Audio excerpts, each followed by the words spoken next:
When you want to be the best, you can't settle for the rest. For anything on iRacing, there's just one name you need: Maconi. With the launch of Maconi Entertainment and Maconi Competizone alongside Maconi Setup Shop, we now provide the best of the best in setups, paint schemes, coaching, broadcasting, and event organization. With cars across all 4 license classes, we have what you need to hit the track with confidence. Grab a subscription and save money while going fast at MaconiSetupShop.com/subscriptions. And remember, at Maconi Setup Shop, there are setups, but your victories.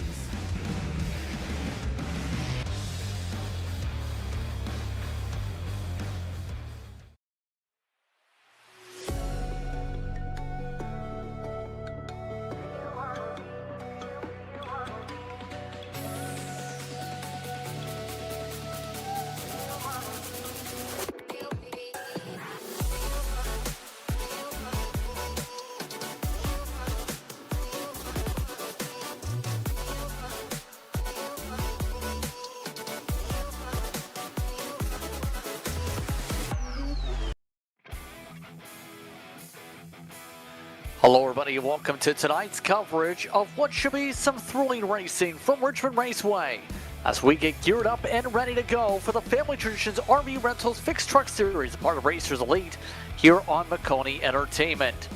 Maconi Entertainment is here to bring action from all types of racing, including this series, full-length Cup Challenge, and more.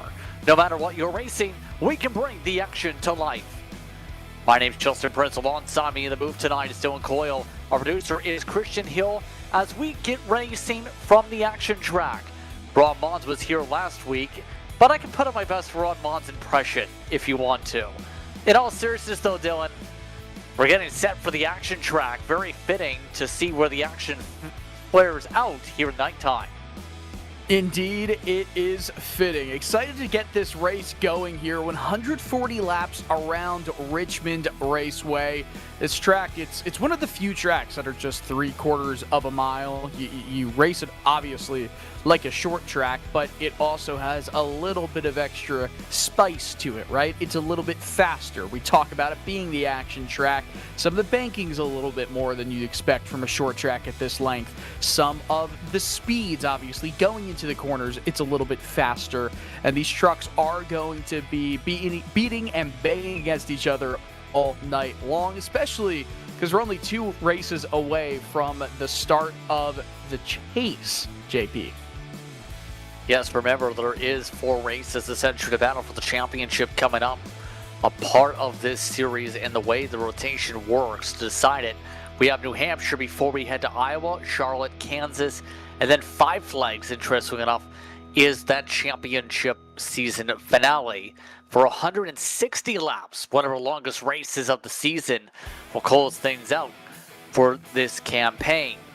But here's a look at how things are looking coming in. 3 drivers have victories. Keep in mind that Dunaway needs to be able to attend enough races to ensure they'll be eligible. As long as they make a start tonight, they will be.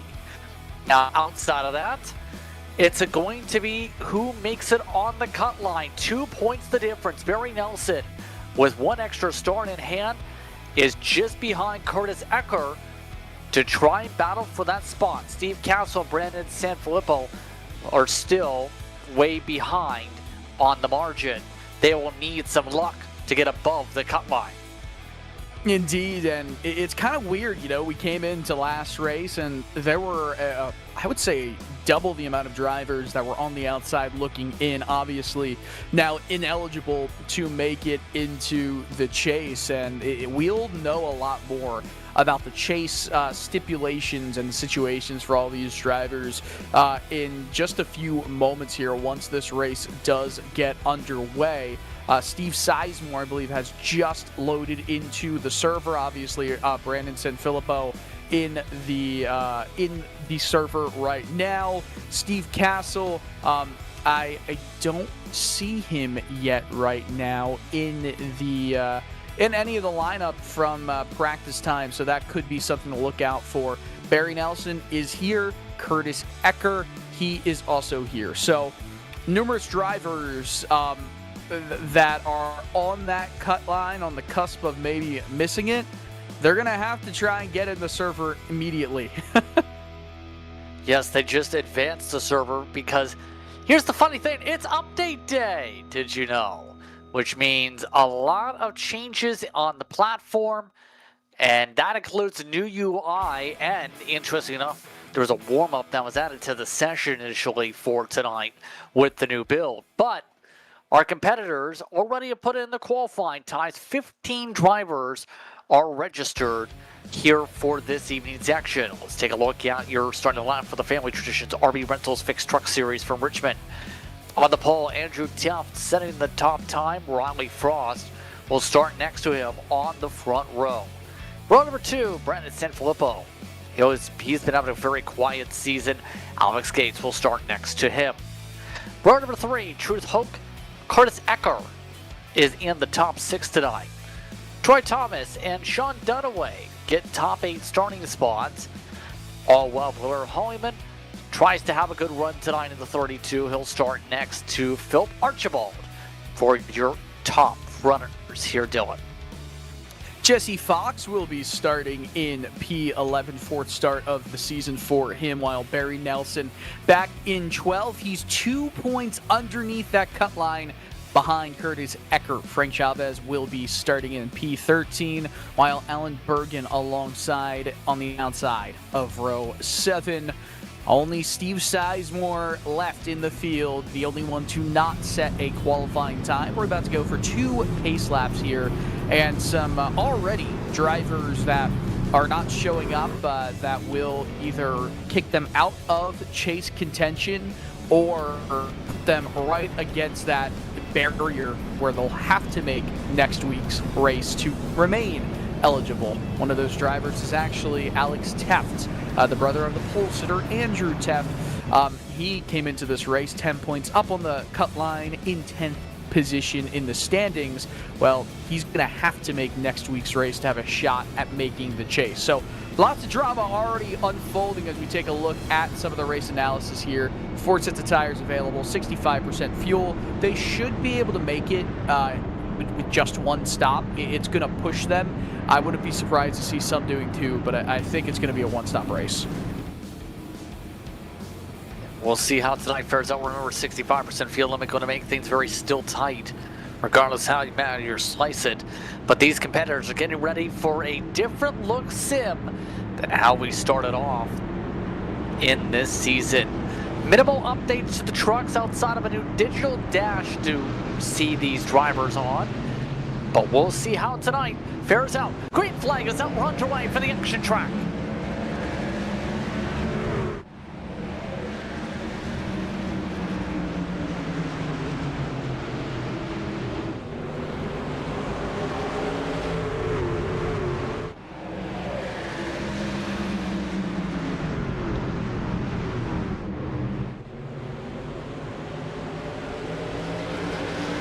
Barry Frost is dealing with a black flag as these drivers already have one driver.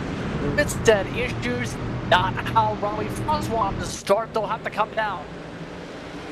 Yeah, not the way that Frost wanted to start this race, as you're already seeing some separation from the runners in the back of the field. This almost 3 wide with the 96 machine, dealing with all of that traffic in behind. Frost goes down to the lower lane, partially to defend, partially to attack. He's going to still hold that position in P3, but multiple drivers, JP, we can officially say. Kirby Waitscott not in the race, Rob Yost Jr. not in the race, Alex Teft not in the race either. Teft's the only one that it's going to come into a question of where he'll be points-wise heading into the final race of this regular season. But also, probably even worse is the fact that Steve Castle is not in the field here tonight. Not necessarily for him potentially missing the chase eligibility numbers, but, I mean, he's pretty much going to have to be in a win-and-you're-in situation next week. So we'll have to see what happens throughout the night here already. 2 drivers have lost touch to the main pack, including Frost, down pit road to serve penalty. But so far, it is not Teft that's out front of the field. it's going to end up being the 55 of Hope that's been able to run away a little bit for the rest of this pack. So far, putting up some distance, running lap times 3/10 quicker than everybody else. Why do you feel that may be here? JP cut off for a little bit. What? I'm sorry, what'd you say? Was trying to ask, what is the strategy in terms of him pushing so hard in the tire? Yes. Okay. Well, it's all about just trying to make this tire last 70 laps, right? So you've got, yes, many sets of tires available to you. But on top of that, you can probably make it to around that 70 lap point to make that one pit stop work for you.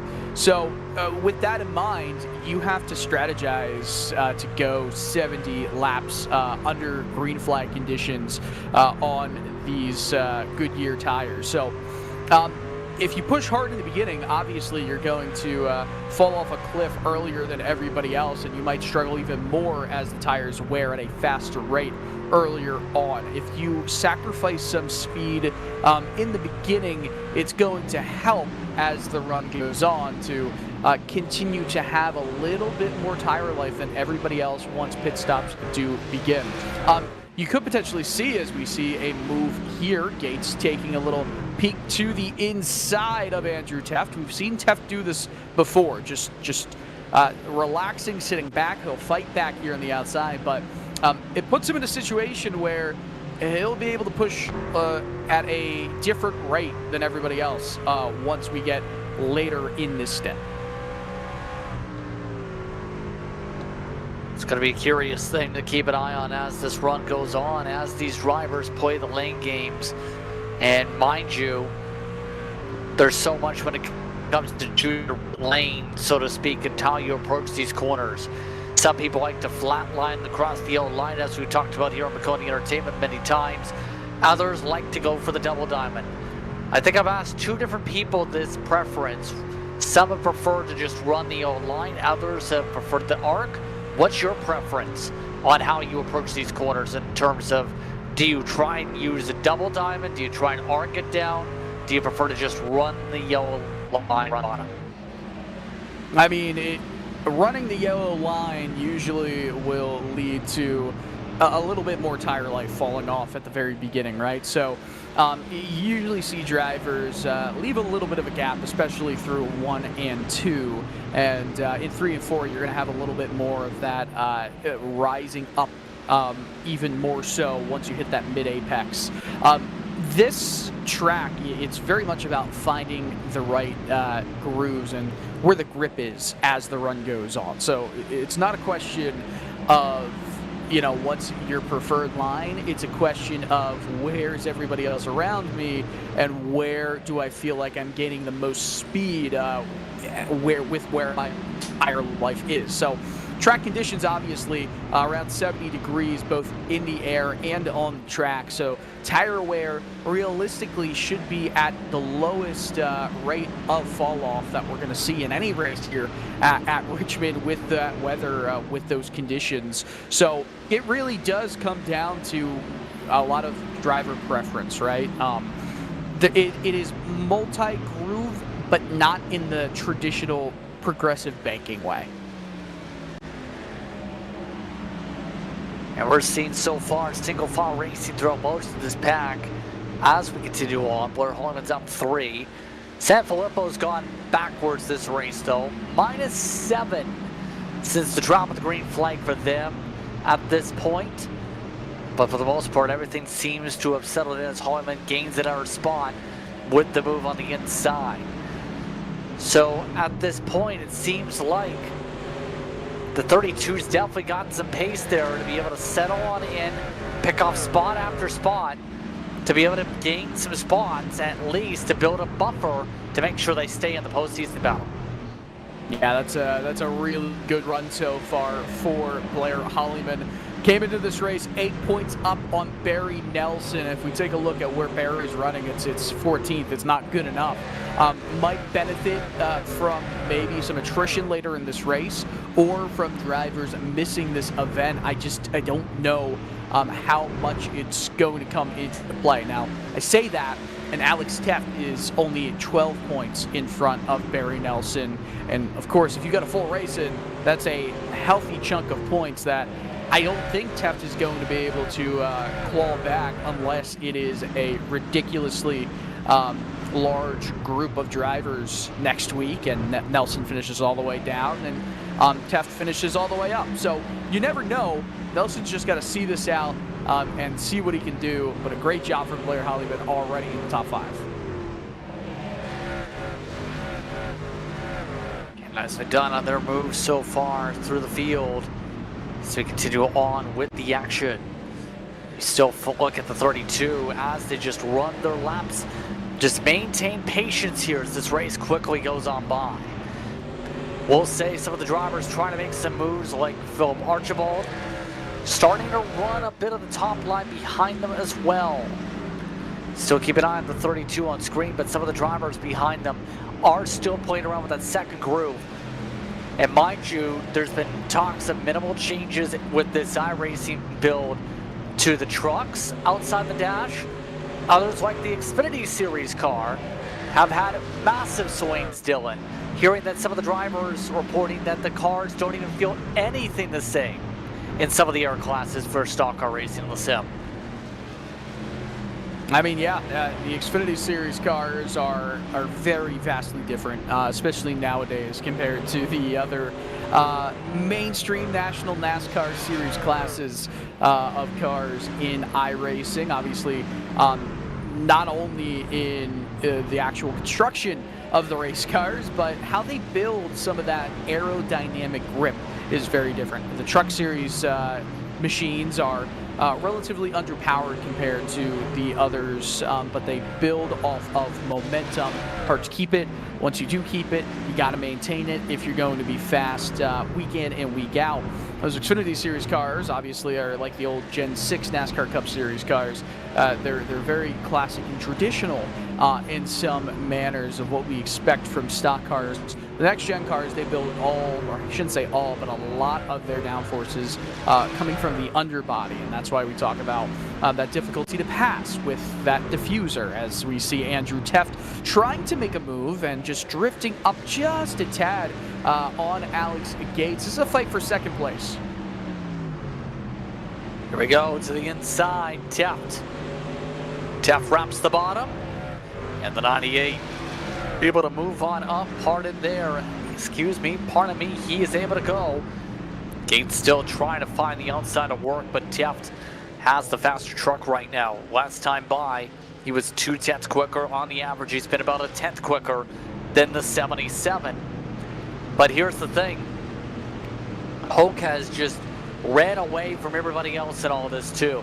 Still 25 laps left for the 55, almost 1.8 seconds up. The downside is, fall off is starting to hit him like a brick. Yeah, fall off as a whole is starting to come into shape right here. And this is where Richmond really gets some of its excitement from these long green flag runs. I mean, we've seen just how massive and like fall off can be. And remember, we are still at a relatively modest 74 degree track temperature, 69 degrees in the air temp. So that could come down even more as this race continues on. With that being said, it can be a very large fall off, even in the most ideal situations. You know, that last lap for Hope was a 22.7. That's a full second and 8 thousandths actually underneath what his best lap time was, and that's only after 30 laps in this race. If you're trying to make it to halfway and trying to go a full fuel run, you've got to go another 40 laps after that first 30. That follow-up's already massive. It might make more strategic sense to make it a two-stop race, to come in at around lap 50, or maybe go for a little bit earlier of a run, jump into the pits, or maybe a little bit later into the pits. Don't be shocked if you see in around 14 or so laps time, some of the early pit stops and the strategies start to take shape. Teft, by the way, Andrew Teft, is also dealing with around a second of fall off, but it's under a second. It's not quite over a second yet, like we're seeing with Truth Hope. Yeah, right now, these drivers have just seen the difference on pushing hard early in the run, kind of composing themselves as Ecker makes some moves. A lot of lost ground for some of the lap drivers, as that was Alan Bergen letting some of the drivers go there. But you are right in terms of the deficit. It's going down in bunches. And at this point, it becomes the question, how long can the 55 hold? We'll have to wait and see. But right now at this point, lap traffic management is the bigger conversation for the next little bit here, Dylan. What's kind of going through your mind is lap traffic here? Is someone bouncing off the wall back there? Seems to be okay. What's going through my mind with traffic management is just trying to catch them at the best possible times, which is down the straightaway or on corner entry. The absolute worst place to catch a driver, to catch that lap traffic, is on corner exit. It slows you down immeasurably so.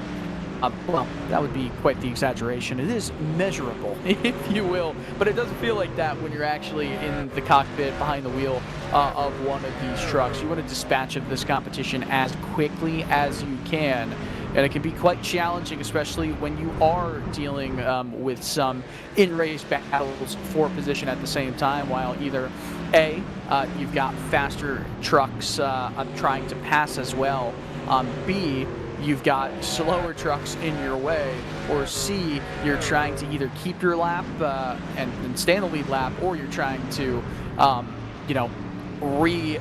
get back onto the lead lap, I guess you could say, because you will start to see some strategy come into shape soon. Yeah, right now we're seeing everybody just settle down in the run, such as Kurt Ecker. He's had some slides over the past little bit. Hollyman, last time by, was actually slower than the 8 machine.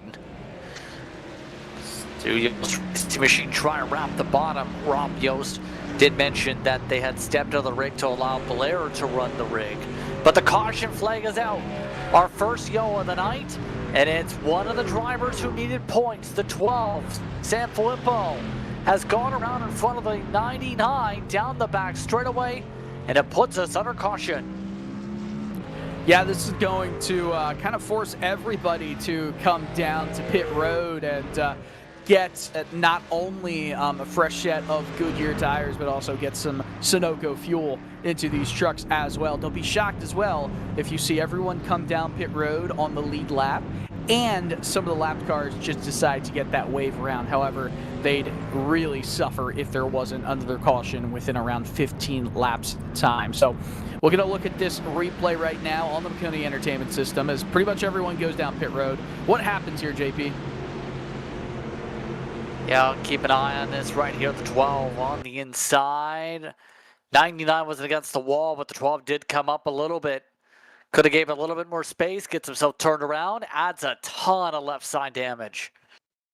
Yeah, I mean, I'd like to see another replay there because the 99 of Archibald was, there was still around half a truck width from that 99 machine against the outside wall, but the onus still is on that 12 to try and make the pass happen cleanly. That's not what we saw. So I want to say that we saw a little, okay. Yeah, to me, if you're the 12, you have to make that move cleanly, but also I wonder if the 99 knew the 12 was there, because Archibald was in a bit of a fight. Oh, obviously he knows he's there, but he was in a bit of a fight of his own here. Let's see how far this drift up is from Sanfilippo. Yeah, he keeps going a little bit higher, but I feel like he would have been fine if Archibald was right up against the wall. To me, that's just a racing incident there. Yeah, I agree. Could have been a little bit closer to the wall, absolutely, for Archibald, but sometimes people don't exit all the way or track out all the way to the wall. That sees a ton of repairs going on still for truck number 12. JP, just a note, everybody came down pit road that was on the lead lap of this race. So some of the lap cars, lap trucks, I should say, will have the option of taking the wave around. I'm curious if any will, because if you don't get a caution within the first 15 laps of going back to green, you're going to be having a really bad time. Absolutely. We're seeing the field already getting stacked up and ready to go here. Archibald got the cause of caution in the sim, so the 99 will start at the tail, but it's going to be Teft alongside Hoke. Then it's Acker and Gates, Hollyman and Dunaway, Thomas and Fox, Sizemore, and then should be Sanfilippo. Here we go to the restart zone. Green flag is out, we're backing away. As a note, Riley Frost, the only driver in the field not to go into pit road, is the last truck besides Archibald on this lead lap. Curious strategy, but the battle is on for the race lead. Hoke immediately trying to go to the outside. He goes for the crossover, trying to get the 98 loose. He got 2 loose himself. So does Gaines. Around goes the 77 for the caution. All right, so there you go. If you did take the wave around, you would have been in great shape right there to go down pit road. Riley Frost actually was able to pick up a few spots, even though he had 39 lap older tires. We'll take a look at the replay here. It was a pretty simple one truck incident for Alex Gates. Got those right side tires just a little bit too wound up, got on the throttle. You see that truck rotating a little bit more on that front side than he wanted to, or on the rear, I should say. And wow, he almost got clobbered from in behind. Troy Thomas was right there, but just a single truck incident. Not too much harm, not too much foul done.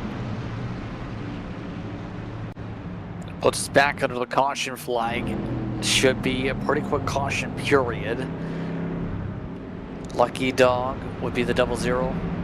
They are giving some warnings over the radio for drivers changing lanes before the start and finish line, though, when they were battling on that initial restart. So at this point, you have to think about this too next season. Registration already opened up about a couple weeks ago now for drivers to be able to contend starting in late October here, Dylan. These drivers get opportunities to race all the way through to February in Season 9 for the trucks. Yeah, these drivers are going to be able to sign up, obviously, for next season, with this season already starting to come to a close. And just, I mean, I know we haven't gotten to the chase yet, but what, 5-6 races to go? That's it doesn't feel like a lot when you look at where we started, but it really does start to, the intensity picks up once the chase gets going, and it's a short chase. So once you get towards the end there, it's time to kind of reset and go again. Still have a couple more pace laps before we get back underway here, it looks like. Of note, Jesse Fox is coming down. Believe he was the lucky dog, yes, this caution period. So only Frank Chavez and Barry Nelson are laps down on the field. 77 also gets end of longest line penalties because they were the, well, cause of caution. But so far, Teft and Hoke have controlled this race, Dylan. What's it going to take for someone else to grab the reins, so to speak, and take it away from these two? I mean, probably a little bit of luck going through their direction. Strategy-wise, it's very simple now. It's just you're going to split the rest of this race in half, and that's more than enough time to make it on fuel. That's more than enough breathing room to really put some stress into these tires. I don't think we're going to see anyone try and stretch it. I don't even think it's possible to stretch it to one stop for the remainder of this race, or I should say for the entire race. You will see everyone come down pit road at least once more, and it's going to make for some all-out racing almost the entire way. Pace truck is off. Let's try this again. Green flag is out, backing away. Good restart for the 8. Ecker going for second. Ecker for Chicken Coop is a teammate to Teft. He'll now roll his way on the bottom, but Hoke, the Misfits machine, still keeps the fight up on the high side. Still 2x2, still side by side. and still trying to rumble their way out to sort each other out off of 4. Yeah, these two are just making it a little bit easier for Andrew Teft to employ any sort of tire-saving strategy at the beginning of a run. They're using up their equipment at an even quicker clip than Teft will. Teft will probably not put up too much of a fight to Truth Hope. It's a little bit of a wider arc into 3 and 4 to make it even more difficult for Hope to get the move done, but opens the door up, doesn't really give too much of a fight on that inside line. They'll still be side by side, but we've seen it, right? Hope likes to get out to a big lead to start. Teft, he'll probably save a little bit less than we saw from that first stint, but this is some good racing here. Good side-by-side for the race lead. Hoke still can't clear his way around. Teft losing some ground on the high side right now with the way the momentum's shifting. Hoke has been fast all through the first 20 laps all night long. Now he gets to try and settle on down. Can clear next corner. It's the Bills Mafia machine. Will indeed drop on back into the entry. And that'll settle on in. So now it's a matter of seeing where some of the air battles go, because Hollyman is going for third as well. Here he goes to the inside of Ecker. The Zuyos machine has been moving its way on the bottom all night long for spots. Not shocking for Blair Hollyman to move into that 4th position, now 3rd position for him. He's not able to get clear of Curtis Ecker. Ecker needs these points for that cup line, but right now, I mean, Blair Hollyman has only made 5 races. He's the only driver currently in this chase field right now with only 5 races started. That's the bare minimum at this moment to make the chase. He's finished in the top 5 every single race. So we know he has speed. We know he's quick. We know when he is in a race, he's always going to be a threat for not just the win, but also for just an easy podium for him. Yeah, at least he makes it look easy.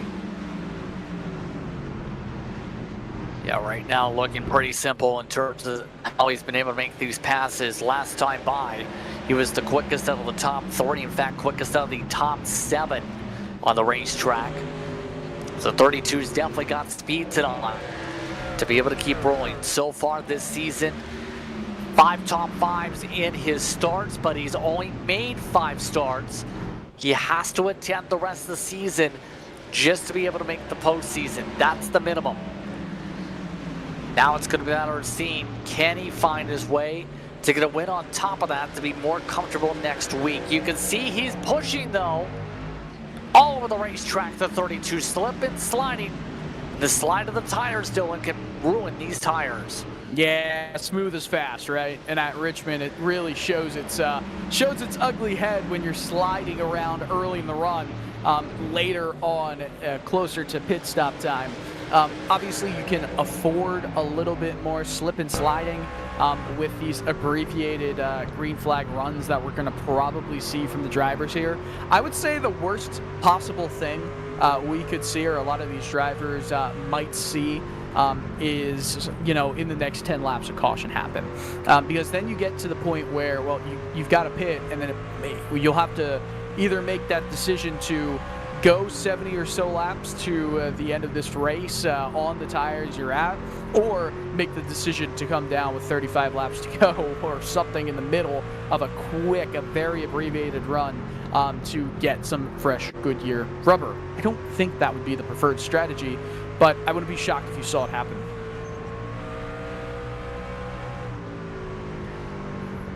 Here's a note, JP. 39.40 seconds. It seems to be the fast pit lane total time, pit stop and coasting down pit lane. So that 40-second delta, if you've got that 1 second fall off, 1.5 second fall off, we haven't really been able to see more than 35 or so laps on a green flag run. That could kind of equal out. So it's going to be marginal, I think, either way. Yeah, we'll see where things really settle on down in terms of set margins. But we still have 78 laps to go here at Richmond, and what has been a pretty tame one for the most part. someone is on the move. Filippo, who was struggling last run and had that crash, of course, for a caution flag, has recovered to 7th spot here on the racetrack. It's worth noting. He's right now battling with Troy Thomas. He had also taken a faster pair to fix the 12 machine as well. Sean Dunaway is he on screen. Right now maintaining top 5 speed. Dunaway's looked pretty solid all campaign and has continued what has been a strong season on the team side for Chicken Coop Racing. Right now, Chicken Coop Racing is in position for all of their drivers to be in the playoff. That is a number that includes 5 drivers in that top 12 coming into tonight. So there's a strong chance we see that whole organization fight hard as one of their drivers in Ecker fights hard too. Yeah, and you know, just by being in this race and seeing the names that, I mean, pretty much, you know, Alex Teft is that big name that even if he is in the race next week, he's going to probably have a very difficult time making up the gap, making up that deficit that he's putting himself in by not being in at least another full race to gain, I mean, a lot of points, right? It's with such a small field here, and the lowest you could finish is 15th. That is still over 20 points, if I'm doing my quick math correctly, that you would gain. So you're definitely losing a lot by not being here. It's not going to be completely unavoidable, right? To make it have a really good run in this race, feel like you're good, you're in the green, but also to miss it after a poor performance next week. We'll see, though. New Hampshire is a very unique track once we get there. And by the way, what a great fight we've got between Hollyman and Curtis Ecker. Here's where Hollyman's going to start to hurt. Yep, right now you see that difference with Ecker getting better as the run goes on. There is battling side by side for the race lead as well. Andrew Teft just took the race lead.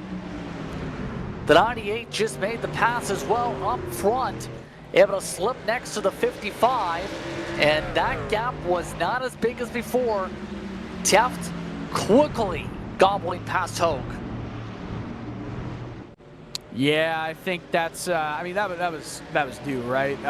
Last lap was 0.3 quicker for Andrew Teft than Truth Hogue, and it truly is. You know, a little bit slower on the start equals a lot quicker as the race goes on. Let's take a look at that move on the replay system here, and as you see, Teft with a higher entry into the corner.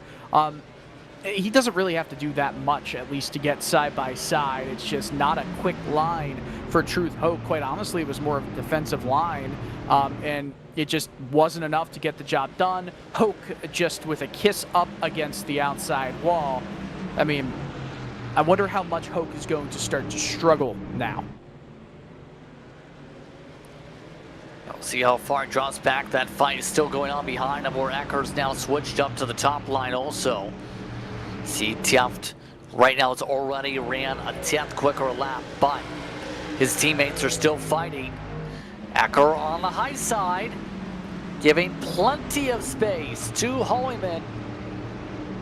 Just cannot seem to get the job done no matter what here, although wiggles like that are able to get more chances. Yeah, and Ecker, he needs these points. He needs these opportunities to continue moving up the order and moving up the chase standings, or at least the regular season standings, to make the chase. And this line, it's a really high groove. He loses that spot. Now has to worry about the defense from in behind. Sean Dunaway, we have not talked about Dunaway, I don't think at all tonight. But Dunaway is one of those drivers that has already advanced into the chase by virtue of winning a race in this regular season. What an admirable job he has done this year. Absolutely. Ecker in the wall, though. Bit of a scrape for the 8 machine, able to keep going as this battle sees Holloman settle back ahead of these drivers. Dunaway just giving his teammate plenty of space. Troy Thomas has now joined the conversation, by the way. And Thomas is one of the quicker trucks on the racetrack. that 3 machine has been running the past 5 laps, the 22.6s. Looking to try and see if there's a chance to arc it down and be able to cut next to Dunaway. Not yet. This is a good battle. Really, really good battle here right now. And we're getting, I guess you could say, relatively closer to potential pit stops happening here for all of these drivers. I would say within somewhere in the next 10 to 15 laps, you're going to start to see some drivers heading down pit road. And if they're up front, they're going to probably head in with a little bit of a lap buffer between where everyone else starts to pit, because they can afford that. Other drivers, they're going to wait and hope for a caution and hope to get lucky, but you can't wait too long as Dunaway goes for a move down the inside. Still, Dunaway taking his time in all this. They've now recoiled as well as Sanfilippo. You also have Rowley Frost also back in the thick of things. Battle for second is on as well. Hoke has now officially dropped behind the 32 on the racetrack in the pack up front. Still keep an eye on the battle for fourth. So all this as well for Riley Frost. It's been a decent recovery for him, Dylan, after losing time because he had to take the wave around. Now he's in the midst of this battle as they battle side by side. Well, you got to remember, Frost was able to come down after that caution for the Alex Gates spin on the restart, and he was able to get tires. So he's got a couple laps fresher tires, just not at race pace, than the rest of the field. The biggest thing for him is he's also got more fuel, so he can stretch it a little bit more if he wants to, as more trucks go up and touch up against the wall. Yeah, right now, still no back off. Ecker still trying to hold on and give a lot of space. He's been able to make that outside roll pretty well. Dunaway, though, a little bit quicker. He's got the bobbles, all while Thomas is under attack as well by the 12. 58 laps to go, and we're already quickly approaching the pit stop point. Near contact as Dunaway does clear. There you go. And now Sanfilippo is trying to make a move on the outside against Troy Thomas. Some good midfield battling right now. Yeah, right now, remember, Sanfilippo already taking the fast repair for his repairs. Be able to keep on going. He's now able to make the move high side. But Thomas has been sending it much deeper into the corner, burning up his front tires a little bit more by doing that as they all scrape the wall. Well, if we look at the fall off, right, as this race has gone on, it's around a second for all of these drivers in this battle right here. For Andrew Teft, that last lap compared to his best lap, it's only around 9/10. That's what happens when you save a little bit earlier on. Truth Hope has fallen to third. Blair Hollyman in second as we see more contact there between Troy Thomas and Brandon Sanfilippo. Frost trying to take a spot away from Sanfilippo there, but is going to be held up by Thomas on the inside, who kind of swerves down to the bottom.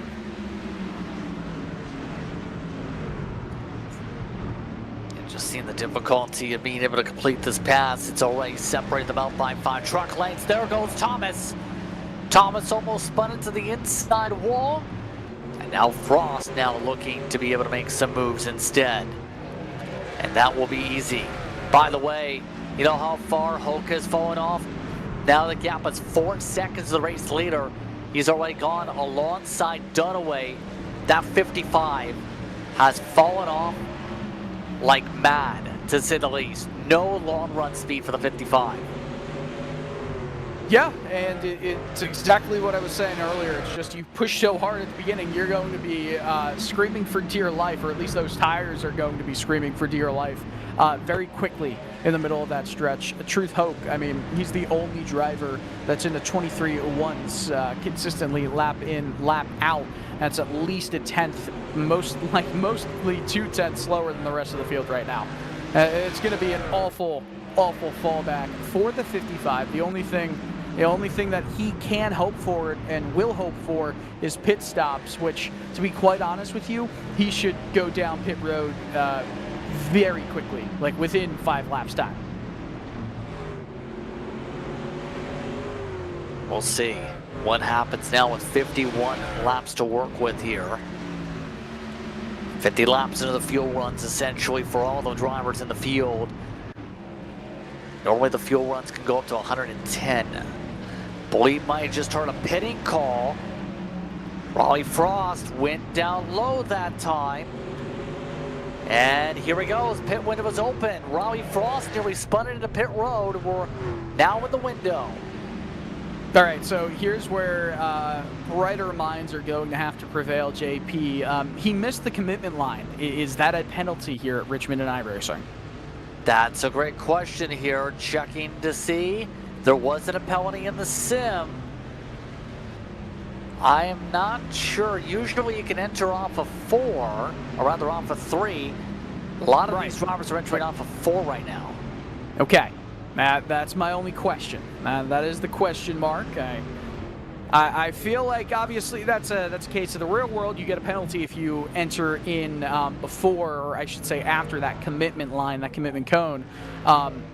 This is going to be a replay, or this is Frost out of pit road right now with a really good time in the pits. Right now, Ecker putting his 4 tire service. Went about 52 laps, also brought Philip Archibald with him. Already has been jumped by Frost.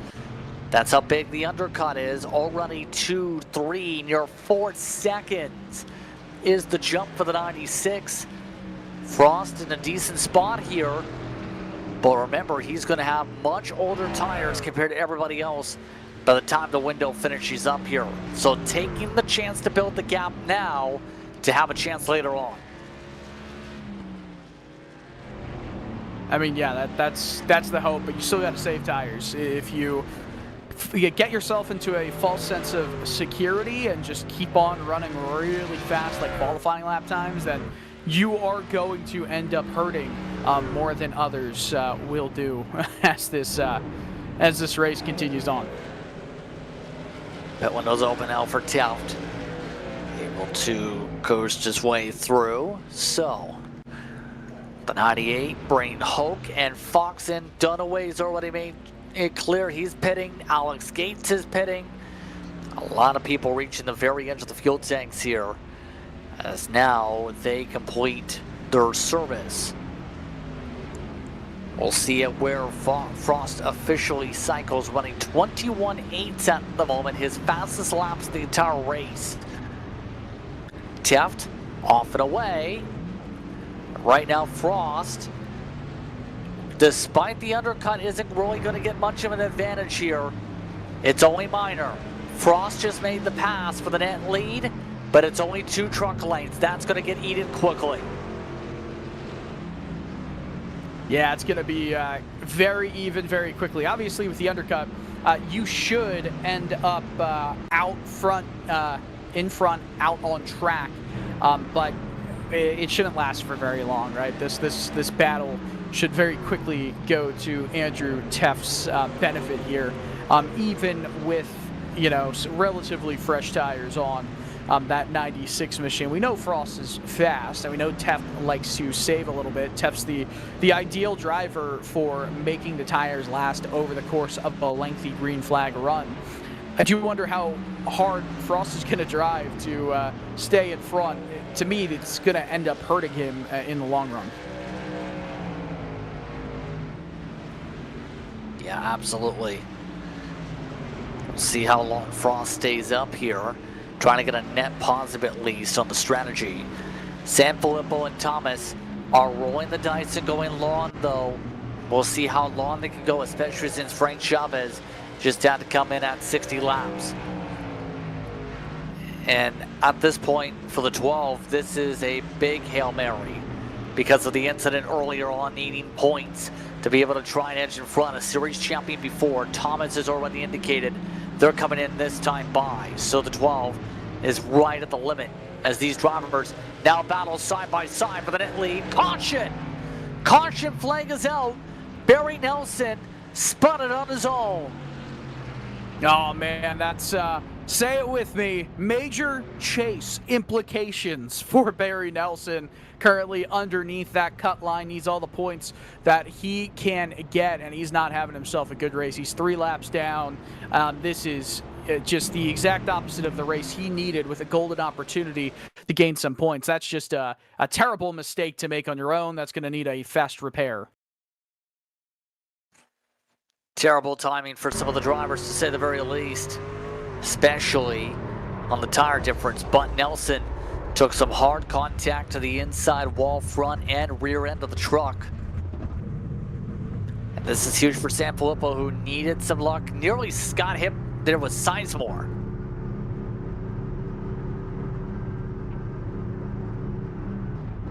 Sizemore doesn't have any damage, but most of the field has to take the wave around, Dylan. I mean, yeah, that's the key there, and that's why that undercut can be the danger zone, and that's why the overcut is good for drivers that are just hoping for a well-timed caution. I'd love to see another replay there of that incident. It was just strange. Yeah. Ryan Frost, Troy Thomas completing service. Thomas got lucky. He was still down pit road. Top of the caution flag, still maintained the lead lap. Across the field will have to take wave runs and 7 Apple tires, as there's the slide again. Interesting. That I'll tell you what, it was weird, right? Like it just broke. This is what I'm looking at. No, I was in the process of just losing it under that throttle. Just an unfortunate moment for Nelson. But it happened so quickly, right? Like, I almost feel like, obviously, you're not really shifting here. Oh boy. Yeah, that's the other thing I wanted to look at as this progressed. That was just strange. That was what I was mainly wanting to see.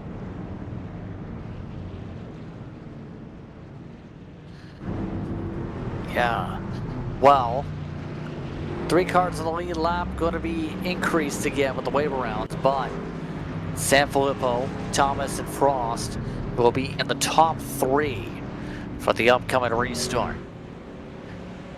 Hearing a black flag may have popped up here.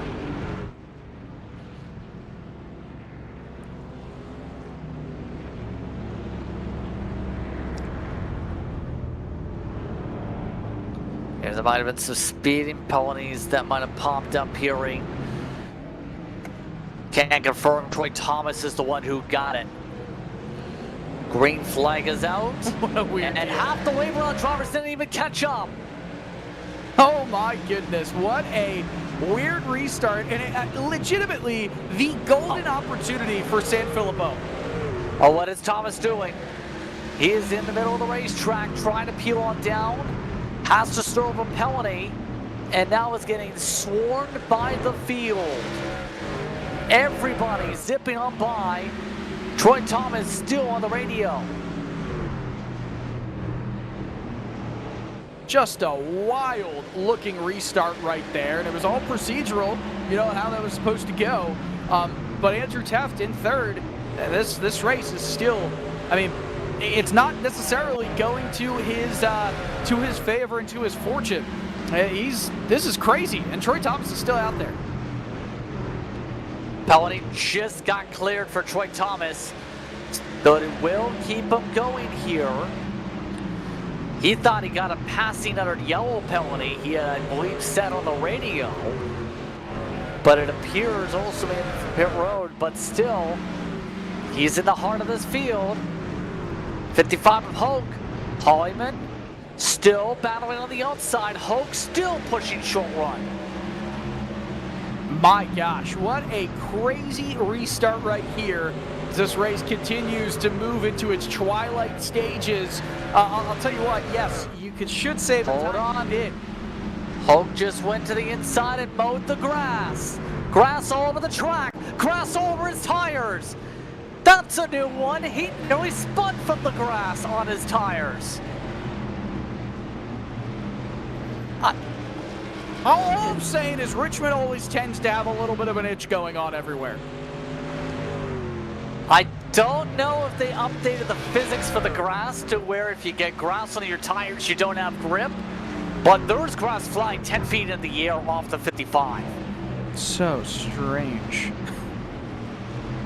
That would be a really solid update into this simulator for iRacing, because that is a very actually realistic moment. Once you got gunk on your tires, it's going to be hard to go full-on speed right after getting back on track. But this, that clearing of the black flag to Troy Thomas, I want to talk about that again, because the black flag happened during when he was coming out of the pits. Like, it looked like he was either it wasn't a black flag for passing or black flag for exiting pits under red. It was either speeding or a pit exit commitment fault. I'm a little surprised that was clear. Gates, meanwhile, still recovering from his situation. Right now running in the 6th position as we go. Remember, he spun around. That put him in the back. So we'll see what happens here. Right now on his average pace. 2/10 off the pace of the leader as he sees Thomas nearly go stage left to get alongside the 32. Yeah, this is a good battle right here. I mean, drivers still trying to kind of reel back from when that caution flew at the time that it did. Blair Hollyman and Troy Thomas going side by side. Hollyman would not let Thomas clear him the complete way. A little bit later on the brakes, takes that higher line. Hollyman has the run, but the 3 is able to come back up and just block away any kind of momentum that Hollyman would have been able to gather. By the way, for an Andrew Teft tire saving update with not much time for tire saving to come into play, even though it will, Teft is now 2.5 seconds back at Brandon Sanfilippo. I don't think it's going to stay that way. I really don't. Yeah, right now, Robbie Frost has actually been knocking the time down for that race lead pretty quickly. In fact, as of late. So there's a lot of opportunity for things to swap with 22 laps to go as you keep an eye on those drivers in the air pack that have lost more than a second already. Keep in mind, Teft is quicker than some of the drivers up front by a few 100ths per lap on the average. Oh, Hollyman nearly walked up the hill. Just about knocked the fence down as here comes Dunaway. Yeah, Dunaway, I think, got a little bit squirrely on exit as well. Obviously, so much speed in that 01 truck, but as this race continues on, we haven't seen the typical Dunaway experience that we usually have seen. I wonder how badly that ill-timed caution kind of hurt his run up through the field. Yeah, right now, Dunaway still trying to find a way back around Gates as Gates boops the wall. 20 laps to work with at the stripe as Gates is setting it too hard into these corners for his own good. He's still getting the power down, but he's really burning up the tires with the way he's running this truck. Gonna have to be very careful here the rest of the way if he wants to be able to at least maintain a top half of the field finish over Dunaway as he gets the power down to the exit.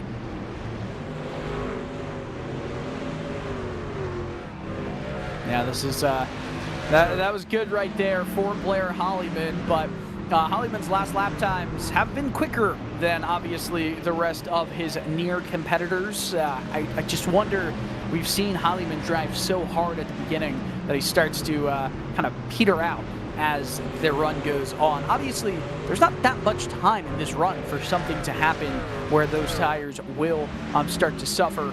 And if a caution came out now, I'd be very curious to see the pit strategies.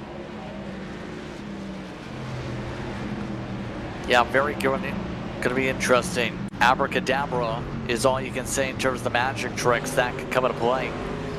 With what can come into play, Gaines. He is all over the racetrack, high side and handsome. Sanfilippo still keeping the time up front. Taft has not been able to knock it down as well for the race lead, so things have stayed stable. Lap truck Gates loses all the time made up from the high side. Chavez rides the high side as they go 3 wide for a moment. I think there was a thought of going 3 wide. I just don't think we were going to see the availability for anybody to roll the top and make it stick at a 3 wide zone with the tires as they currently are. All right, so here's another thing. Sanfilippo is currently up 1.2 seconds over Riley Frost. Up until this stint, we haven't seen anything from Sanfilippo that encouraged us that he would be able to run in this race at the speeds that he's currently running at. Here's the problem.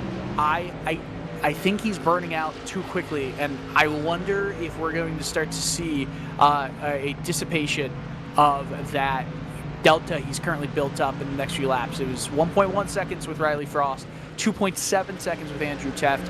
I would say the next 4 laps, let's look back with 10 to go and see where those gaps are. Remember, 1.1 and 2.7. Yeah, we'll see. Lead is separating, but so far Dunaway's been trying to find a way to clear for 6th for a while now. Running out of time to be able to get this job done. Gates continues to be comfortable way up in the second groove. Dunaway keeps snapping loose. Every corner exit doesn't track up either to provide a pinch point.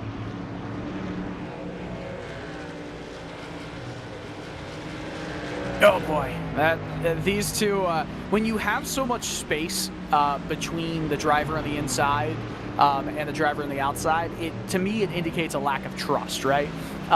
If you're on the inside, you should be using all the available track you've possibly got, and Dunaway's not doing that. And I do wonder if part of that is because the 77 is acting a little bit wild on corner exit. Maybe 01 doesn't trust, but there is, I mean, there's 3 or so truck lengths as we get into the corner. That is not a good way to try and make a move. There is so much available real estate that Dunaway is not utilizing here.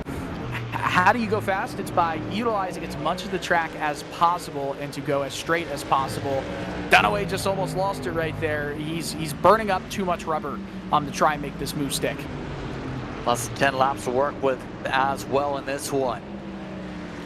Gates still not able to find a way to get the job done to defend the high side of the TRD Pro. Chevy below him. Dunaway has kept this up for a long while. Mind you, the lead has separated 1.5 seconds. Also, Depth has fallen off. Sanfilippo is the best truck on the racetrack, yeah. Yeah, no, I would be very happy to eat my crow here because Sanfilippo is putting in just a clinic here. And I really thought with 10 to go, we would have seen a little bit different of a gap there. But he's making me eat my words. He wants to punch me in the face. And honestly, he should, because he is doing a heck of a job staying up front and keeping those gaps growing. Looks like Gates finally gets a chance to clear, though, as we're discussing that. Gates able to hold on to 6th after 20 laps of fighting. Dunaway's actually matching his line to try and see if he gets something different to work. Might have found something with the diamond line. Just cannot seem to get Gates to make any mistakes as Dunaway gets the truck to cut that much more. Yeah, really solid job here. By the way, something we didn't call out as we see Dunaway again get to that left rear quarter panel is that Riley Frost only had a 2-tire stop, so does not have all of that available grip to him. Andrew Teft, that's just the most surprising situation for me, that gap has continued to grow with really no fight against Sanfilippo. Just unbelievable. These two, though, are putting on a 2-truck tango. That's quite exhilarating to watch. Yeah, Dunaway again keeping this up.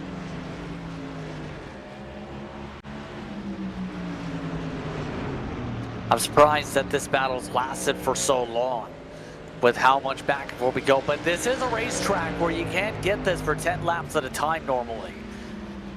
But for 40, this is a little bit excessive. Still battling. 3.5 laps to go, coming to 3.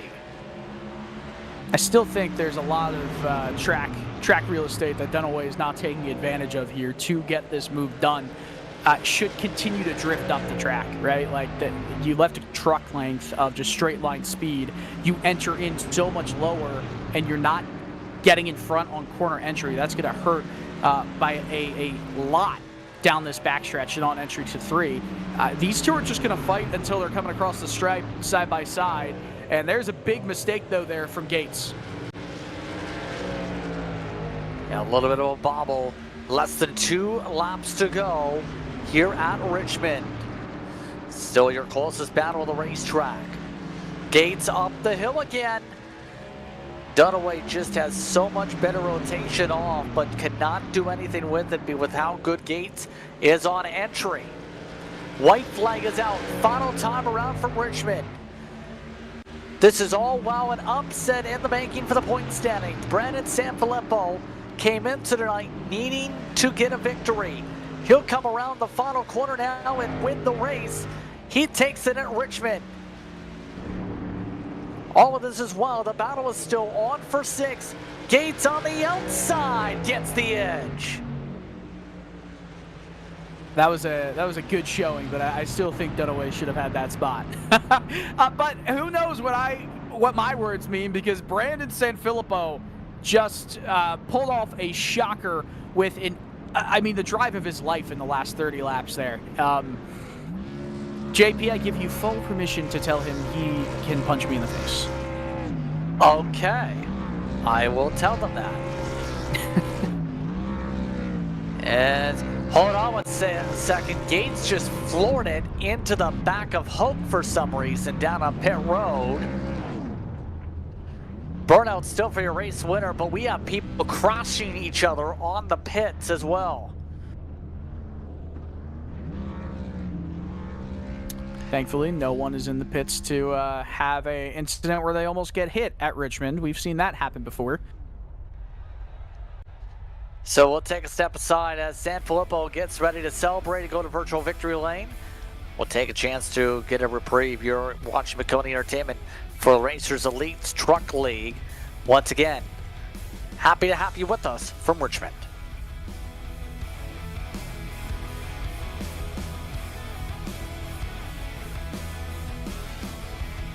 When you want to be the best, you can't settle for the rest. For anything on iRacing, there's just one name you need, Maconi. With the launch of Maconi Entertainment and Maconi Competizone alongside Maconi Setup Shop, we now provide the best of the best in setups, paint schemes, coaching, broadcasting, and event organization. With cars across all 4 license classes, we have what you need to hit the track with confidence. Grab a subscription and save money while going fast at MaconiSetupShop.com/subscriptions. And remember, at Maconi Setup Shop, there are setups, but your victories.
Welcome back to the action track here at Richmond Raceway.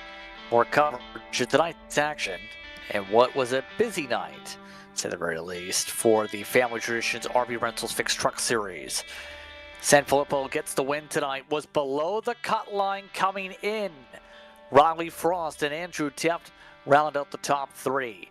Thomas and Hollyman round out the top 5, with Alex Gates getting the edge over Dunaway in a battle for the race all night in 6th.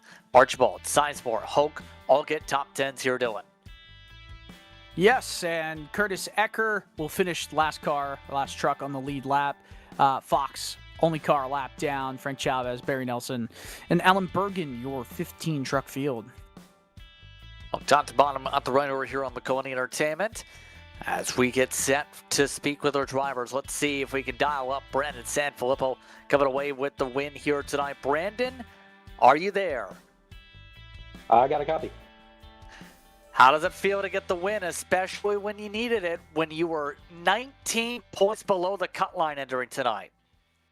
Yeah, it feels like I got the monkey off my back. I've self-inflicted wounds this whole season, basically, from speeding penalties to you name it. So and then even tonight, I didn't enter the cockpit in time, so I had to start in the pit. So yeah, it feels good.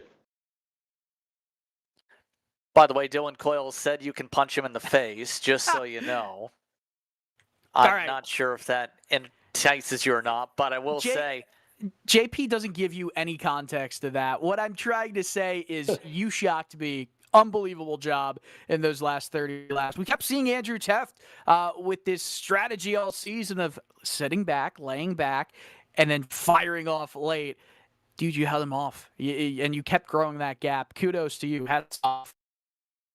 Yeah, appreciate it. I guess starting in pits, I mean, it just kind of changed my mindset. I knew I had to find a really good tire saving line while I had fresh air back there, and I knew it was working because I caught the field pretty good there in that first caution. So I knew I just had to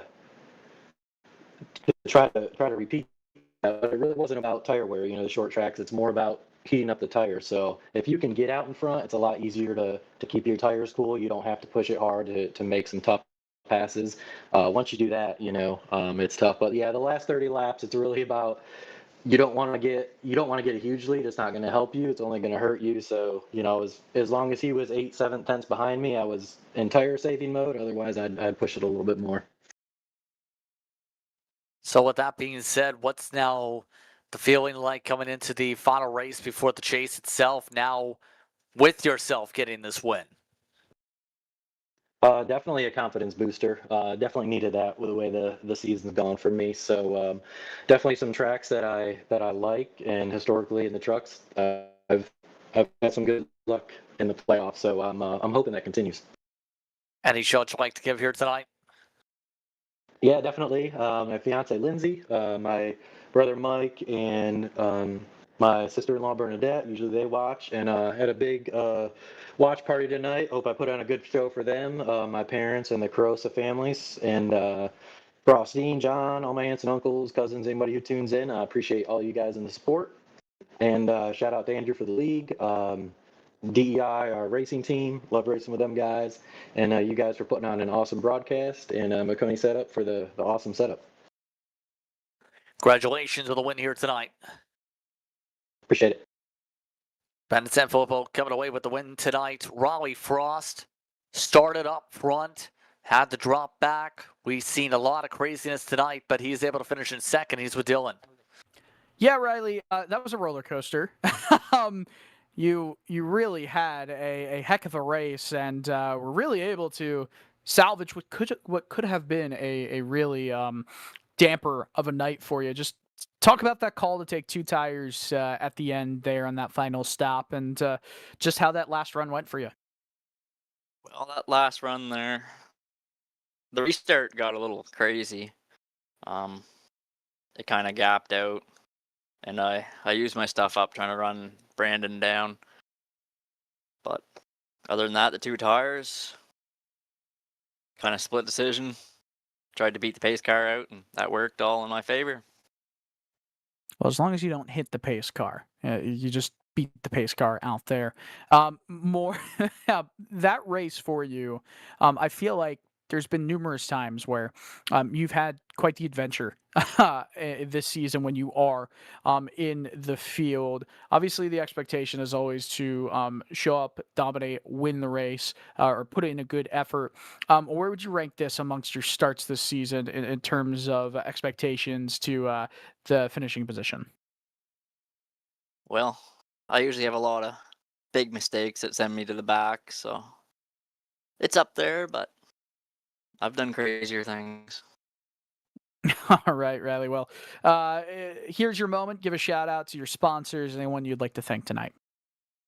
Yeah, I'd like to thank you guys at Maconi, Family Traditions Outdoors, and Racers Elite, and everybody watching at home.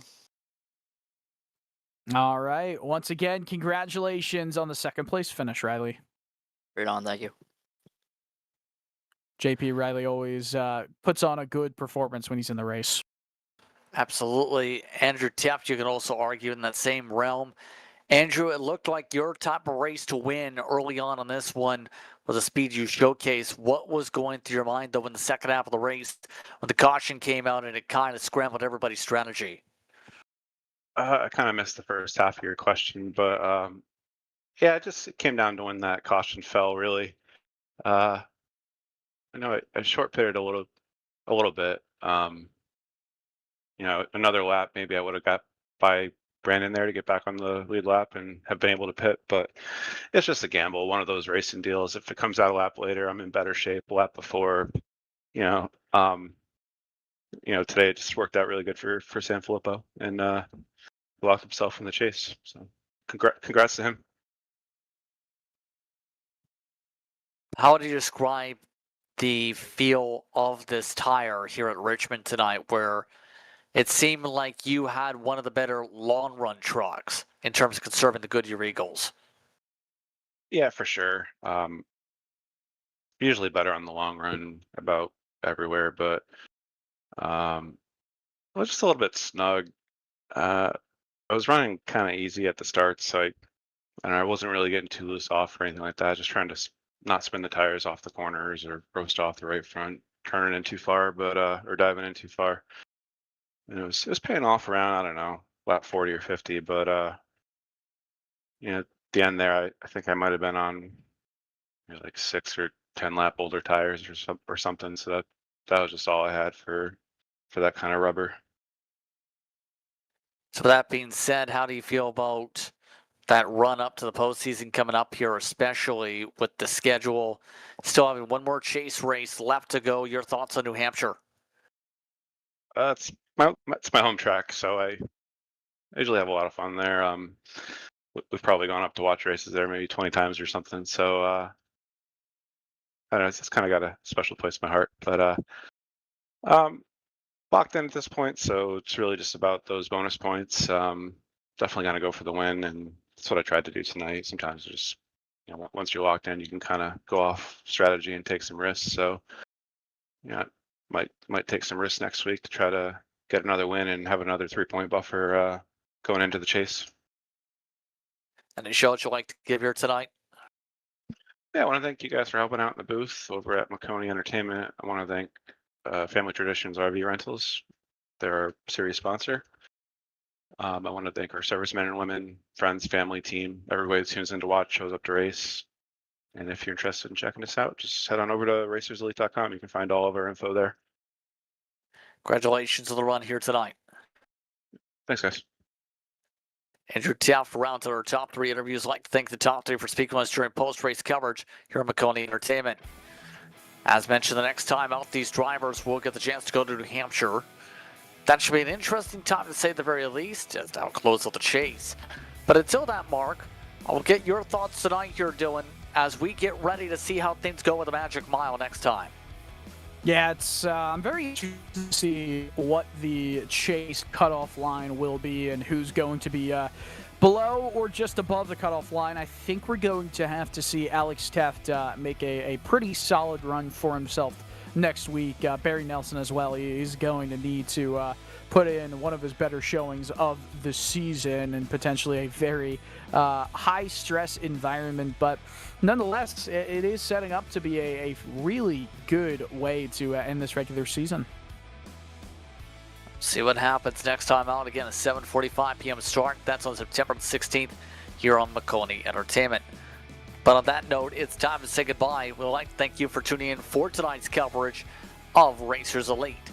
Calling the action tonight was myself, Justin Prince, alongside Dylan Coyle. Christian Hill was our producer. Thanks to our viewers for watching tonight's racing broadcast, and we hope you stay tuned to our social media pages for our next race. Thanks to the entire staff for the work in bringing this racing to you. This has been a production of Maconi Entertainment. We'll see you next time.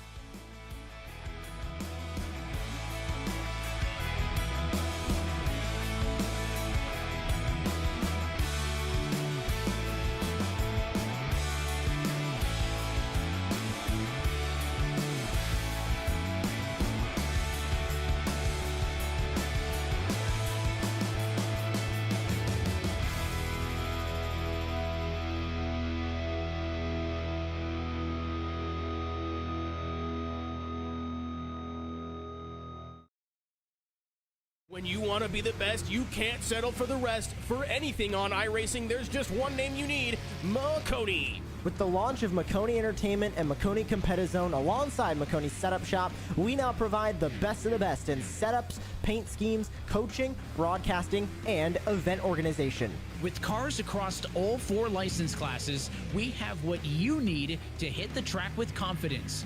Grab a subscription and save money while going fast at MaconiSetupShop.com/subscriptions. And remember, at Maconi Setup Shop, there are setups, but your victories.